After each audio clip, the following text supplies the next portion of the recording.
Pessoal, estamos de volta. Esta coluna é datada e datada ela é de conjuntura 9 de abril de 2020.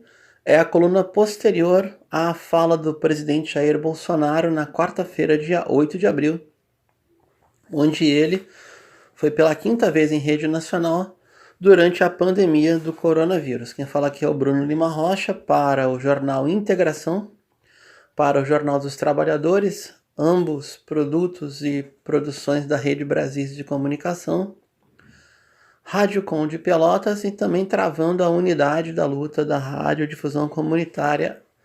Vai lá, mais créditos. Repórter Popular e entidades de movimento negro da Grande Porto Alegre que reproduzem e comentam esta coluna. Dito isso, vamos lá.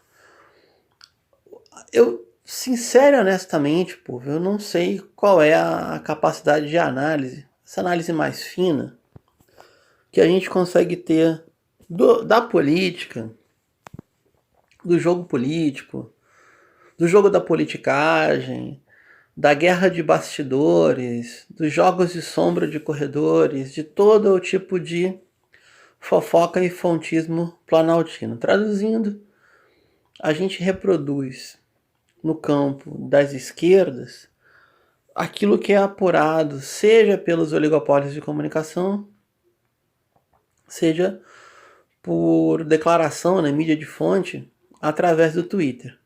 E isso faz com que todas nós, fiquemos bastante perdidos. Como, por exemplo, qual é a relação fática, de fato existente, entre Luiz Henrique Mandetta, Ronaldo Caiado, Rodrigo Maia, Davi Alcolumbre, ou seja, a base do DEM, essa oligarquia mais dura, né? E o bolsonarismo. Rompeu mesmo? Não rompeu? É um pé lá, outro cá? Isso é uma dúvida. A outra, qual é a carga de intencionalidade do Bolsonaro na pandemia? É salvar o modelo econômico? É realmente criar um pânico na população e com isso reforçar esses laços do fantástico, da fantasia, até porque não de uma alegoria da política que o protofascismo faz também? Qual é a relação da pandemia com os fariseus, com esses controladores de empresas de exploração da fé alheia que jogam no lixo a tradição contestadora do protestantismo? Essas são perguntas que a gente pode inferir, até porque falam demais, né? Por exemplo, a conta do Twitter do Silas Malafaia lá, volta e meia, tem problema. As postagens do Bolsonaro são sintomas do que ele quer fazer, mas o que ele quer fazer mesmo não se sabe. Para aumentar a dúvida, nas antigas tinha um jogo de câmaras da nave-mãe, da Rede Bobo, que era o Tira-Teima, e tinha a brincadeira do Fica-Teima. Então, para aumentar a teima, a fala do Bolsonaro em rede nacional, ele novamente insiste com as duas substâncias, né? Cloroquina e hidroxicloroquina. Ambas são de uso comum, creio eu, por exemplo, para enfermidades como a malária, mas não estão no protocolo da OMS, não estão protocoladas, não tem evidência, não tem estudo, não tem comprovação, é tratamento experimental. Quantas vezes a gente não ouve falar que acharam a cura do câncer e depois não acharam, enfim.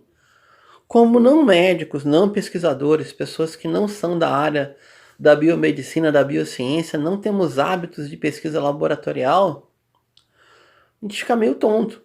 Qual é a meta aí? Por exemplo, é o uso em massa da cloroquina, entrar para a história como aquele que salvou a população? É criar uma mortandade em massa? O elogio dessas substâncias sem evidência científica me parece um ato criminoso. Eu digo me parece porque crime de responsabilidade esse cara já cometeu um monte, eu acho que passam de 16. É mais um. Mas qual é o crime da intencionalidade? Onde é que está? Qual é a intenção? Porque o Trump é sócio de uma substância, de um laboratório que produz ambas substâncias nos Estados Unidos, conforme já dito pelo New York Times, é isso? Qual é a meta ali? Porque o Premier da Índia liberou produzir a cloroquina e hidroxicloroquina para exportar para o Brasil. Qual é a relação dele com aquele tal de Dr. Roberto Calil? Eu sinceramente, eu entendo que o que tem de fundo aí é a confusão, tá? É a pandemia do coronavírus e a epidemia de cerebrados que inundam as redes sociais e as conversas interpessoais através do que circula nas redes sociais. Traduzindo, o pessoal vê lá fake news no Zap Zap e começa a falar sobre isso. Essas são as conversas interpessoais, tá? E esse é o único aparelho político que o bolsonarismo domina hoje. Por quê? Porque o governo já não governa tanto, tá? O campo de aliados não é tão grande assim. Tem uma relação direta com a base da sociedade. Continua lá, 30% tem o bolsonarismo na veia. Parece que é um chip implantado, é imbecilização. Tá lá, firme e forte.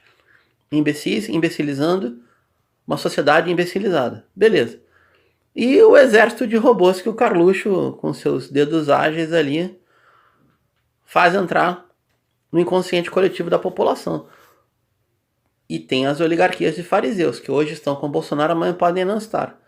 Então, criar confusão, gerar confusão, manter o discurso dúbio e pairar a dúvida no ar é a arma fundamental do bolsonarismo e seria talvez o seu aporte de novidade para o protofascismo do século XXI.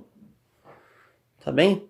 E eu queria sugerir que todas nós entrássemos nesse período ouvindo Benito de Paula e pensando no outro Benito, porque um dia a hora vai chegar. Obrigado.